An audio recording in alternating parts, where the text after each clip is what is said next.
नमस्कार दोस्तों, स्वागत है आपका इस नए वीडियो में। हमारी जिंदगी में कई बार हम खुद को एक मुश्किल घड़ी में पाते हैं। कई बार हमें बड़े फैसले लेने पड़ते हैं, लेकिन हमें यह नहीं पता होता कि वह सही है या गलत। क्या उस फैसले का परिणाम हमारे जीवन में खुशियां लाएगा या मुसीबत। लेकिन कई बार हमारे पास सही निर्णय लेने की सुझाव नहीं होते और हम जल्दबाजी में फैसला कर लेते हैं, और उन फैसलों की वजह से हमारी जिंदगी सुखमय हो सकती है या फिर हमारी जिंदगी नरक से भी बढ़कर हो सकती है। इसलिए सही फैसला लेने की क्षमता हमारे जीवन में सफलता हासिल करने के लिए आवश्यक है। तो चलिए आज की इस बोध कहानी के माध्यम से जानते हैं कि जीवन में सही फैसले कैसे लिए जाएं, और यह भी कि सही निर्णय लेने के तरीका कौन सा है। तो बिना किसी देरी के कहानी शुरू करते हैं। दोस्तों, कई साल पहले की बात है। एक छोटे से राज्य में एक बौद्ध भिक्षु निवास कर रहे थे, जिन्हें सभी जगहों पर उनके ध्यान के बड़े चर्चे थे। वह बौद्ध भिक्षु बहुत ज्ञानी थे। उनके पास लोग बहुत दूर दूर से आते थे ताकि वे उनसे अपनी समस्याओं का समाधान प्राप्त कर सके। उनके पास कोई भी कैसी भी समस्या लेकर क्यों न आए, वह समस्या का समाधान अवश्य करते थे। जब भी वह किसी की समस्या सुनते तो उस समस्या को बड़े ही ध्यान से सुनते, समझते, उसमें लीन हो जाते, और उसके बाद कुछ देर के लिए वह आंखें बंद करते और समस्या के बारे में सोच विचार करते, और उसके बाद उसका समाधान दे देते। ऐसे में कोई भी व्यक्ति उनके बारे में केवल एक ही बात सोचता था, शायद इन साधु के पास कोई ऐसी चमत्कारिक शक्तियां हैं जिससे यह समाधान पूछते हैं और उसके बाद हमें वह समाधान बताते हैं। एक बार एक युवक ने उन महाराज से यह पूछ भी लिया, क्या आपके पास ऐसी कोई चमत्कारी शक्तियां हैं जिसके कारण आप हमारी समस्याओं का समाधान करते हैं, या आपके पास ऐसी कोई दिव्य दृष्टि है जिससे आप हमारी समस्याओं का समाधान खोज पाते हैं। उस युवक की यह बात सुनकर वह साधु जोर जोर से हंसने लगे, लेकिन उन्होंने उस युवक की बात का कोई जवाब नहीं दिया। उसके कुछ ही दिनों बाद उस राज्य में एक बड़ी अजीब सी घटना घटी। उस राज्य में एक बुढ़िया औरत रहा करती थी जो अपने घर में अकेले ही रहती थी। उसका कोई ना था। उस राज्य से होकर 4 मित्र अपने घर की ओर जा रहे थे। वे लोग दूसरे नगर में काम करके पैसा इकट्ठा करके अपने गांव की ओर जा रहे थे। ये बात बहुत पुराने जमाने की है, जब यातायात के साधन ना हुआ करते थे, इसलिए वे लोग पैदल ही यात्रा किया करते थे। इसी कारण वे चारों मित्र अपने अपने धन को इकट्ठा करके अपने गांव की ओर प्रस्थान कर रहे थे। उन चारों ने अपना अपना धन एक छोटी सी पोटली में रखा था, और उसी पोटली में उन सब की सारी कमाई थी। तभी उन चारों मित्रों में से एक मित्र कहता है, मित्रों, इस तरह से यदि हम अपना धन अलग अलग रखेंगे तो इससे हमारा धन चोरी हो सकता है। क्यों ना हम अपना सारा धन एक ही पोटली में रख दें, जिससे हम सब इस पर ध्यान भी दे सकेंगे और हमारा धन सुरक्षित भी हो जाएगा। और जब हम अपने गांव पहुंच जाएंगे तो हम वहां पर अपना अपना हिस्सा इसमें से ले लेंगे। उन तीनों मित्रों ने उस युवक की बात मान ली और वे सभी मिलकर अपना धन एक ही पोटली में रख देते हैं, और वे सभी मिलकर अपने गांव की ओर आगे बढ़ते हैं। चलते चलते काफी समय बीत चुका था और अब रात्रि होने वाली थी। तभी आगे चलकर रास्ते में उन्हें एक घर दिखाई दिया, जहां पर एक बूढ़ी औरत रहा करती थी। अंधेरा भी हो चुका था और उन चारों मित्रों को रात रुकने के लिए कोई न कोई जगह की आवश्यकता भी थी। ऐसे में उन चारों ने मिलकर यह योजना बनाई कि वे लोग आज रात इसी घर में ठहरेंगे। इसलिए वे चारों लोग उस घर की ओर आगे बढ़ते हैं। उस घर का दरवाजा खटखटाते हैं। तभी सामने से एक बूढ़ी औरत दरवाजा खोलती है, और उन चारों मित्रों में से एक मित्र हाथ जोड़कर उस बूढ़ी औरत से कहता है, माताजी, हम अपने गांव की ओर जा रहे थे, लेकिन यहाँ रास्ते में ही रात हो गई और अब हम इतनी रात में सफर नहीं कर सकते। इसलिए हमारी आपसे विनती है कि हम आपके यहाँ पर एक रात रुकना चाहते हैं। सुबह होते ही हम यहाँ से चले जाएंगे डॉट। उस बूढ़ी औरत ने काफी देर सोच विचार किया और उसके बाद वह बूढ़ी औरत कहती है, ठीक है, तुम सभी आज रात के लिए यहाँ पर रुक सकते हो। मुझे कोई दिक्कत नहीं, मैं खाना बनाने जा रही हूँ। कहो तो तुम लोगों के लिए भी बना दूं। उन चारों ने सहमति जताते हुए कहा, हाँ। उसके बाद उन चारों मित्रों ने धन की पोटली उस बूढ़ी औरत को थमा दी और कहा, माताजी, इस पोटली में हमारे साल भर की कमाई है। हम चारों ने अब तक का अपना सारा कमाया हुआ धन इसी पोटली में रखा है और अब हम इसे आपको सौंपते हैं, क्योंकि यह हम चारों से ज्यादा आपके पास सुरक्षित होगा। हम बस इतना चाहते हैं कि यदि हम चारों में से कोई एक व्यक्ति इसे लेने आए तो आप इस पोटली को उसे मत देना जब तक कि हम चारों एक साथ इस पोटली को लेने ना आए। तभी वह बूढ़ी औरत कहती है, ठीक है बेटा, यदि तुम चारों एक साथ आओगे तभी मैं इस पोटली को आपको सौंपेंगी, और वैसे भी आप लोग तो सुबह यहाँ से चले जाने वाले हैं, मैं आपको सुबह ही यह पोटली थमा दूंगी। वह धन की पोटली उस बूढ़ी औरत को थमाकर चारों मित्र निश्चिंत हो जाते हैं कि अब, और वे लोग खाना खाकर सो जाते हैं। अगली सुबह जब वह चारों उठते हैं तो सभी लोग अपनी आगे की यात्रा के लिए तैयारियां शुरू कर देते हैं। उन चारों नौजवानों में से एक नौजवान थोड़ा सा बदमाश था। वह अपने उन तीनों मित्रों से कहता है, भाइयों, इस बूढ़ी औरत ने हमारी रात भर खातिरदारी की है, हमें अच्छा भोजन खिलाया, सोने के लिए अच्छी जगह दी, रात भर यहाँ सर छुपाने के लिए एक अच्छा मकान दिया, और हमने अब तक उसके लिए कुछ नहीं किया। वह बूढ़ी औरत अकेले ही खेतों में काम कर रही है।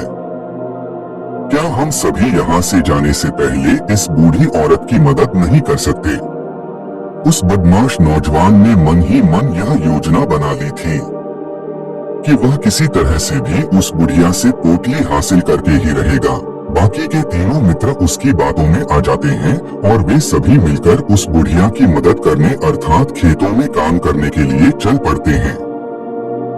वे सभी मिलकर खेतों का काम कर ही रहे थे कि तभी वह बदमाश नौजवान अपने बाकी तीनों मित्रों से कहता है, मित्र, मुझे जोरों की प्यास लग गई है, मैं जरा उस बूढ़ी औरत से पानी मांग कर लाता हूँ।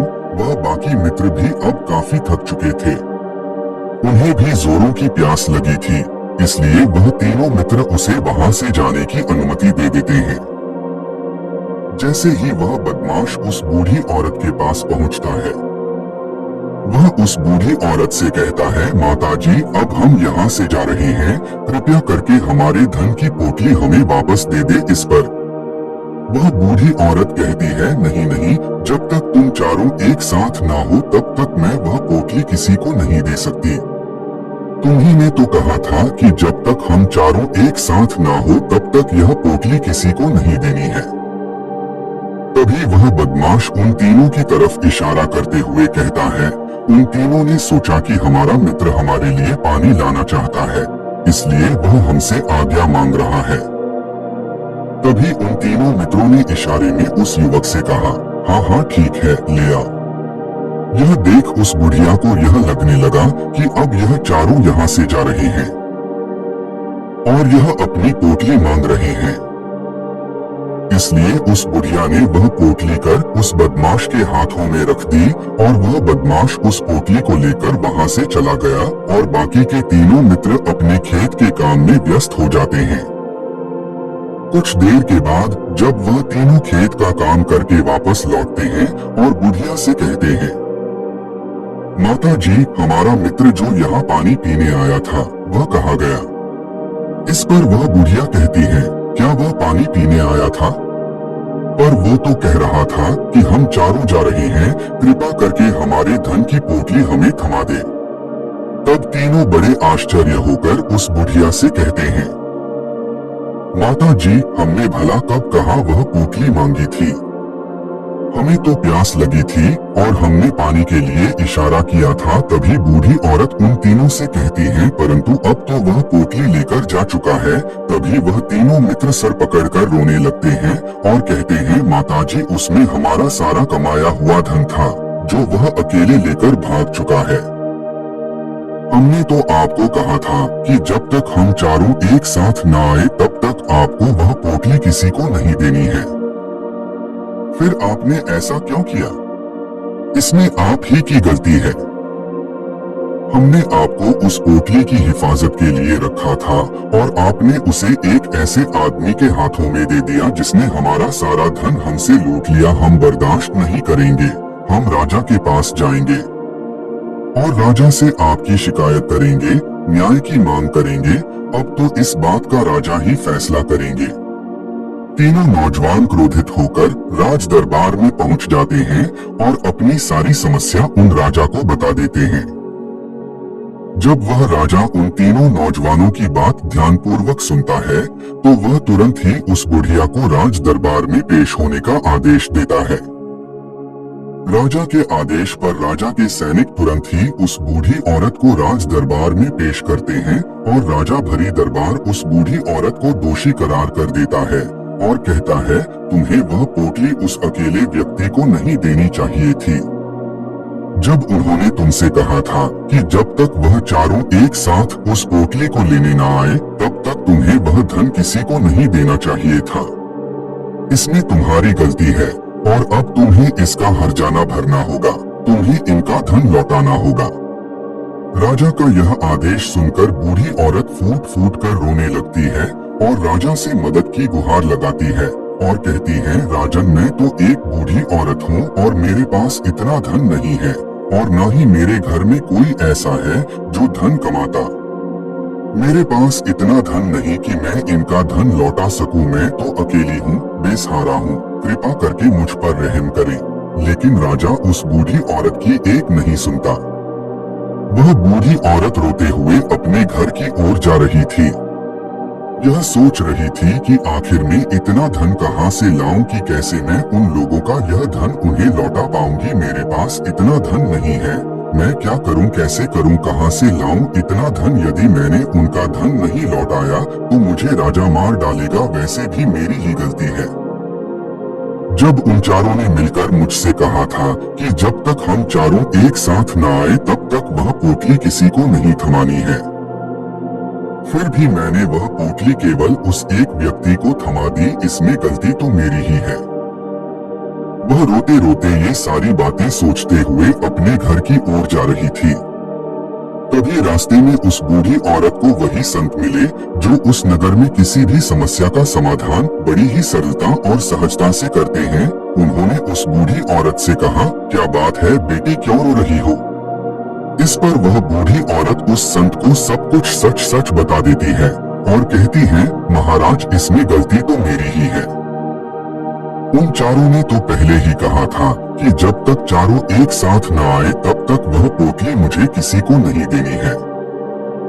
लेकिन मेरी बुद्धि मारी गई थी जो मैंने वह पोटली केवल एक व्यक्ति को थमा दी और वह उनका सारा धन लेकर वहां से भाग गया। लेकिन अब मुझे यह समझ नहीं आ रहा कि मैं वह सारा धन कहां से लाऊं, कैसे जुटाऊं। मेरे पास इतना धन नहीं है। और राजा ने तो आदेश भी दे दिया है कि मुझे उनका धन लौटाना ही पड़ेगा। लेकिन मैं यह समझ नहीं पा रही इतना सारा धन मैं कहां से लाऊंगी।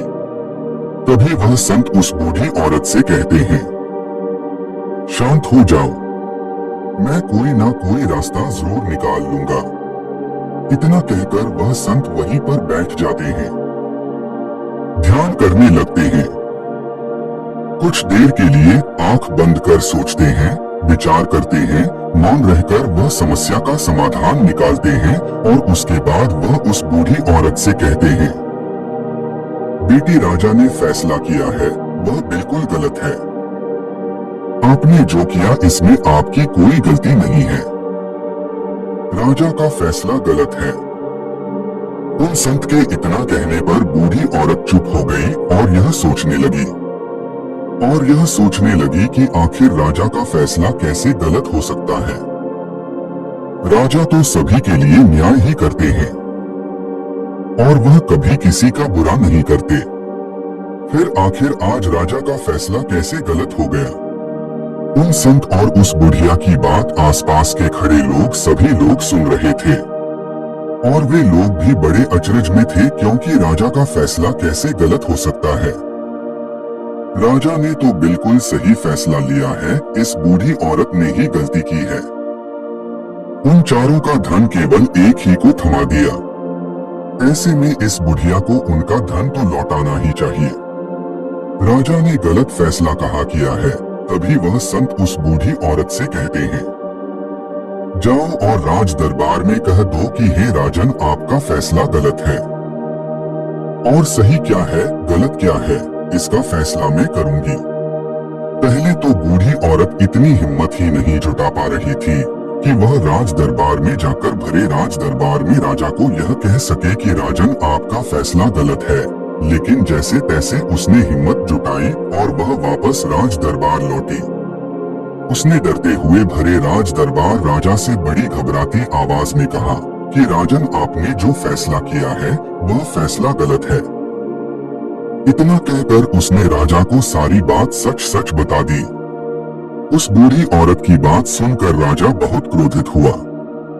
राजा ने उस बूढ़ी औरत से कहा, कौन है वह संत जिसने मेरे फैसले को गलत बताया है?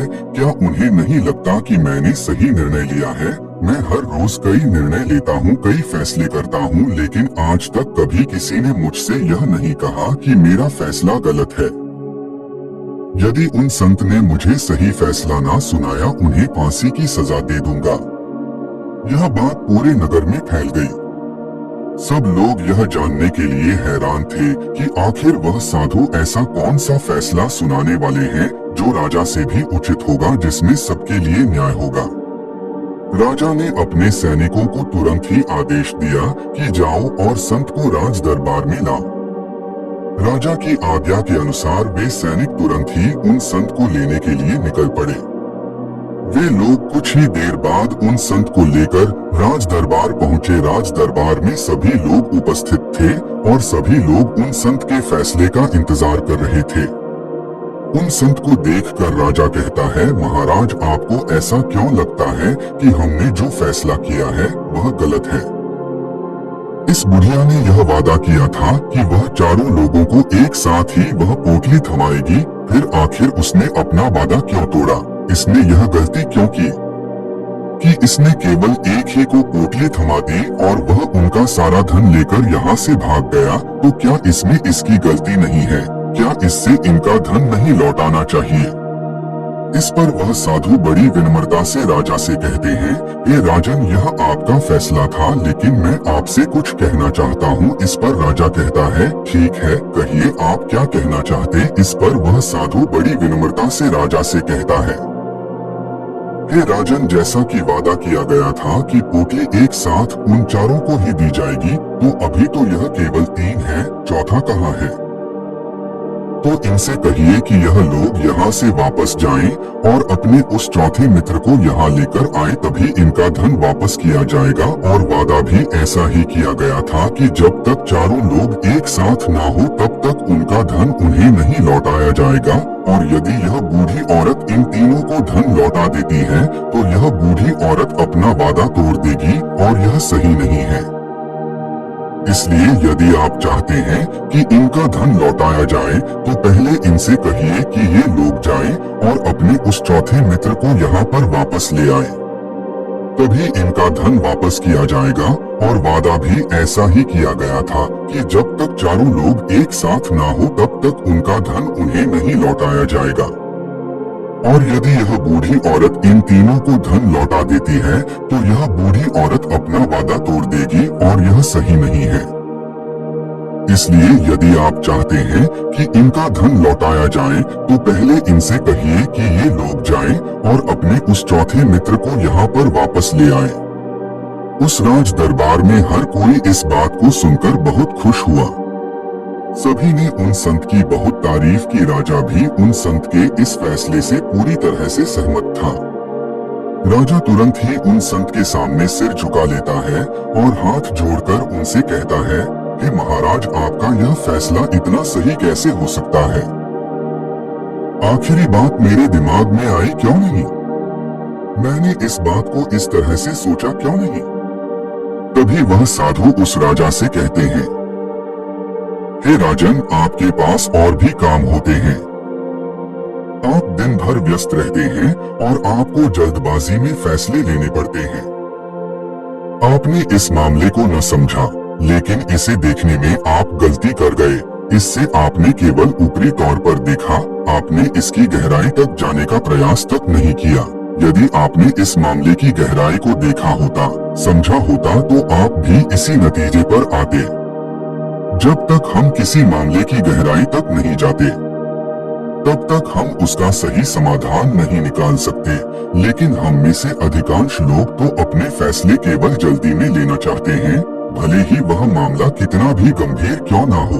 हमें तो बस अपना हक चाहिए, हमारा नाम होना चाहिए, भले ही फैसला हमारे लिए आगे चलकर हमारे लिए नुकसानदायक क्यों ना हो। लेकिन हम तो उस मामले की गहराई तक जाने के लिए सोचते तक नहीं। तभी वह राजा उन संत से कहता है, हे महाराज, क्या आपके पास कोई दिव्य शक्तियां हैं?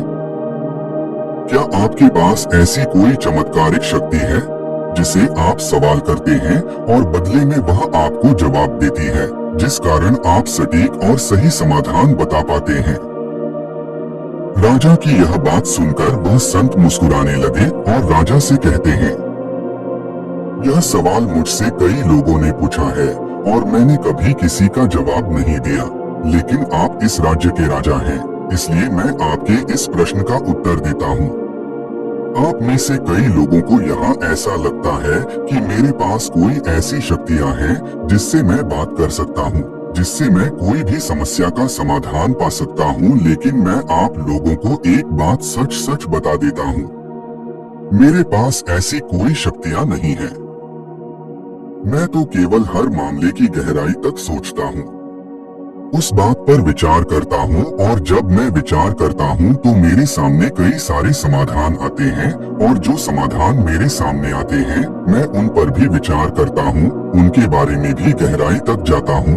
और जब मुझे लगता है कि इस समस्या का समाधान यही होना चाहिए, तभी मैं समाधान उस व्यक्ति को देता हूँ ताकि वह अपनी समस्या का समाधान कर सके। अब आप ही सोचिए, आप जल्दबाजी में यह फैसला लेकर इस बुढ़िया का जीवन पूरी तरह से बर्बाद कर देते। हमारा पूरा जीवन केवल एक फैसले पर निर्भर करता है। यदि वह फैसला सही हुआ तो हमारा जीवन अच्छा बन जाएगा, और यदि वह फैसला गलत निकला तो हमारा जीवन नरक से भी बदतर हो सकता है। इसलिए यदि आप सही और सटीक फैसला लेना चाहते हैं तो आपको मौन रहना सीखना पड़ेगा। मौन रहकर उस पर विचार करना सीखना होगा, क्योंकि हमारे फैसले ही हमारा भविष्य तय करते हैं, हमारी जिंदगी का अगला पड़ाव तय करते हैं। फिर चाहे वह फैसले छोटे हों या बड़े, वे ही हमारी जिंदगी को निर्धारित करते हैं। इसलिए सबसे पहले हमें सही फैसले लेने के लिए मौन रहना सीखना आवश्यक है, उन पर विचार करना आवश्यक है। और जब आप ऐसा करते हैं तो आपके सामने एक ही समझ के कई सारे समाधान निकल कर आते हैं, और जब आप उन पर गौर करेंगे तो आपको यह समझ में आएगा कि उन फैसलों का समाधान कैसा होना चाहिए, कि समाधान से आपको क्या फायदा होगा और क्या नुकसान होगा, या उस समाधान पर सोच और विचार करने पर ही आप उसे समझ सकते हैं, और तभी आप यह निर्णय भी ले सकते हैं कि क्या यह समाधान उचित रहेगा या नहीं। और यह सब संभव हो सकता है यदि हम कम बोलना शुरू करें या पूरी तरह से मौन हो जाएं। इसका अर्थ यह है कि आप भीतर से शांत हो जाएं, और जब आप भीतर से शांत होने लगते हैं तो आपका मन स्पष्ट होने लगता है, साफ होने लगता है, और आप किसी भी चीज पर सोच विचार कर सकते हैं। और जब आप भीतर से शांत होने लगते हैं तो आप ऊपर से भी कम बोलते हैं, और जब आप धीरे धीरे कम बोलने के आदी हो जाते हैं तो आप साफ और स्पष्ट तौर पर सोच और समझ पाते हैं। आपके विचारों में शुद्धता आ जाती है, जिससे आपको यह साफ और स्पष्ट देखने को मिल जाता है। यह कौन सा फैसला सही होगा और कौन सा फैसला गलत होगा। आपको उस परिस्थिति में क्या करना चाहिए और क्या नहीं करना चाहिए। लेकिन हम में से अधिकांश लोग अपने आप को सही साबित करने के लिए, अपने आप को ऊंचा साबित करने के लिए अत्यधिक बोलते हैं। और इतना बोलते हैं, हर कोई उनकी बातों को गंभीरता से नहीं लेता। उन्हें ऐसा लगता है कि मानो ज्यादा बोलना ही हमारे लिए हमारा शस्त्र है। लेकिन वह यह भूल जाते हैं कि वह अत्यधिक बोलकर मूर्ख बन रहे हैं। लोग हमारा मजाक बनाते हैं, हमें मूर्ख समझते हैं, हमसे दूर रहने लगते हैं, क्योंकि उन्हें हमारी बक अच्छी नहीं लगती। लेकिन जब आप भीतर से शांत होने का प्रयास करते हैं और धीरे धीरे भीतर से शांत होने लगते हैं, तो आप खुद ब खुद ऊपरी तौर पर कम बोलना शुरू कर देते हैं। इससे आपके मन में, आपके मस्तिष्क में एक साफ और स्पष्ट विचार उत्पन्न होते हैं और आप अपने आप को साफ स्पष्ट तौर पर समझ पाते हैं, देख पाते हैं आपको कब, क्या, क्यों और कितना बोलना चाहिए और आपको कब, कैसे, क्यों, किस तरह से कौन सा फैसला लेना सही है या नहीं। यह भी आप अच्छी तरह से समझ और जान पाते हैं। जब आप कम बोलना शुरू कर देते हैं, तब आपको यह बात भी बहुत अच्छी तरह से समझ में आने लगती है कि जो हम बेकार की बकबक करते हैं, उस पर हमारे शरीर की बेवजह ही कितनी सारी ऊर्जा यूं ही व्यर्थ हो जाती है, नष्ट हो जाती है, जिसे हम चाहे तो किसी जरूरी काम में लगा सकते हैं, फैसले लेने में लगा सकते हैं, जिससे हम तनाव मुक्त रह सकते हैं और हमें अच्छी नींद भी आ सकती है। और यदि आप इसी प्रकार सोच विचार कर फैसले लेना शुरू करते हैं, तो आपका मस्तिष्क भी अच्छी तरह से काम करने लगता है और आपका मस्तिष्क पहले से भी ज्यादा शक्तिशाली हो जाता है।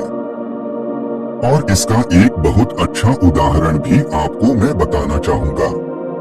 जब आप विद्यालय में पढ़ते थे या फिर आज भी आप पढ़ रहे हो, तो आपने देखा होगा कि जो बच्चे होनहार होते हैं, होशियार होते हैं, वे लोग बहुत कम बातें करते हैं और अपना समय सही चीजों में लगाते हैं। वह अधिकांश अपना समय मौन होकर ही बिताते हैं। इसी वजह से वह पढ़ाई करने में बहुत तेज होते हैं। वह जो कुछ भी पढ़ना चाहते हैं, वह उसे याद कर ले जाते हैं। लेकिन वहीं पर दूसरी तरफ जो लोग बहुत अधिक बोलते हैं, यदि आप उन्हें पूरे 24 घंटे भी दे दें, तो भी वह उस तरह से उन चीजों को याद नहीं रख सकते, जिस तरह से वह मौन रखने वाले बच्चे उन बातों को याद कर लेते हैं। और महान चाणक्य ने भी यही कहा है कि जो व्यक्ति यह समझ जाता है कि उसे कब, कहां और कितना बोलना चाहिए, उस व्यक्ति को सफल होने से कोई नहीं रोक सकता। और आप इतिहास उठाकर देख सकते हैं, आज तक जो भी लोग महान हैं, जो भी शख्स सक्सेसफुल बने हैं, उन लोगों की आदत बहुत कम बोलने की है। उनका पूरा ध्यान केवल अपने लक्ष्य पर होता है और अपना पूरा समय वह अपने लक्ष्य को पाने में ही लगा देते हैं। इसीलिए आपको भी यह आदत अपने जीवन में उतारनी चाहिए। और कम बोलने का अर्थ यह नहीं कि आप ऊपर से कम बोलें, बल्कि आप भीतर से कम बोलें, भीतर से शांत रहिए। यदि आप रोज इसका अभ्यास करते हैं, तो केवल कुछ दिनों में ही इससे होने वाले लाभ आपको आपके सामने नजर आने लगेंगे। दोस्तों, आपने आज के इस स्टोरी से क्या सीखा, वह मुझे आप कमेंट करके बता सकते हैं।